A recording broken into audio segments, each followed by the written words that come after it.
So the body has certain rights.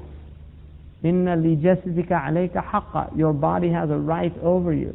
And the right of the body is that we eat, we fuel it properly, we exercise it properly, we give it enough sleep that it needs.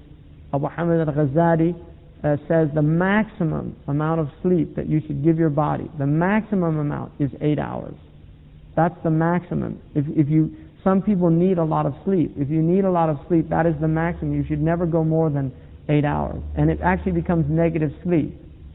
Now, just to talk a little bit about sleep, because sleep is nourishment. It is literally food for the ruh.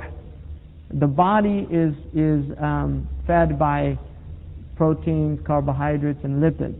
But the ruh is fed by dhikr and by noam, by remembrance of Allah and by sleep. And that's why the more dhikr you do, the less sleep you need. People that do deep dhikr actually sleep less than people that don't. This is a fact. And even, interestingly enough, people that do forms of non-Islamic peoples that do forms of meditation where they've shown that they go into theta wave states in their brain, they also need less sleep. So it's not simply an Islamic phenomenon. You can find this in other traditions, that people that do learn how to concentrate or meditate at a deep level don't have to sleep as much as other people. So there's something to be said for that, just from that perspective. Now, the nature of sleep is, if you sleep before 12, and I'm using 12 midnight, not the number 12 like on the clock, but before midnight, if you look, if Fajr's at 4 and Maghrib's at 8, then 12 would be half night, midnight, right? But if Fajr's at 3 and Maghrib's at 8, then it would be 11 o'clock. The sleep after Isha, before midnight, is worth twice of sleep after. Alright, so if you sleep 1 hour between, say now you go to bed at 10:30 and you sleep till 12, that's the equivalent of 3 hours sleep. It's only an hour and a half, but because that sleep is before the half night, it's the equivalent of 3 hours. Right? So people, and this is why the Sunnah of the Prophet was to go to bed immediately after Isha. And in this, I'm not making this up. This isn't Hamza's theories or something like that. I mean, this is actually from Tib. And it's confirmed by if you do it. So now the other thing is, if you sleep after Fajr, before Shuruq, it's negative sleep. So if you sleep an hour, it's as if you were deprived of 2 hours of sleep. Alright, you won't get rest from it. It's negative sleep. If you sleep after Asr, before Maghrib, or before Isha, it's negative sleep. All of that is negative sleep. It's as if you didn't sleep, you actually lose sleep. If you sleep after the Dhuhr prayer, before Asr, it's positive sleep. And it's worth twice. So if you sleep 1 hour between 1 and 2 o'clock, say you pray the Dhuhr at 1, if you go to sleep at 1:30, get up at 2:30, it's as if you've had 2 hours of sleep in terms of the regeneration, rejuvenation of the body, rejuvenation. Alright? So you following this? Now,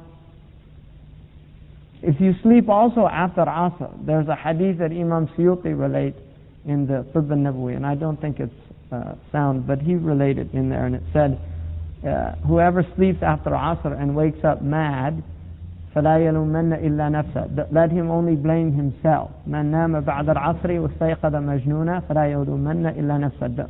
He should only blame himself. So some sheikh was telling that in the masjid, and some crazy guy got up and said, no, that can't be right. I always sleep after Asr. So that's basically the benefit, of the sleep that we should. And the Prophet ﷺ used to sleep after Dhuhr, and he said, قِيلُوا فَإِنَّ الشَّيَاطِينَ لَا يَقِيلُونَ. Take qaylula, which is that afternoon sleep, because shayateen don't take qaylula. So it's a good sleep to do, and it's also isti'ana ala qiyam al-layl. It helps people get up at night to do the night prayers. Because if you're up all day from after Fajr all the way up to Isha, you're exhausted and you're going to sleep very heavily, and you won't have any rest. And also they've done studies these are like medical studies that the universities have done in the States, and these have been published in medical journals, that Mediterranean people who have Peluda, like Southern Spanish, Italians, that's where the studies were done. They don't bother to do them on the Muslims.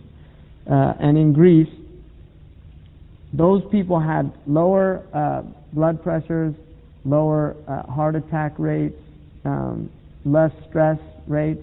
They were healthier people, right? And they felt that there was a direct correlation between afternoon naps, and they actually based it on stress levels rising throughout the day, that when you stop after Dhuhr and go to sleep, that it literally bring you back to a starting point that you had in the morning.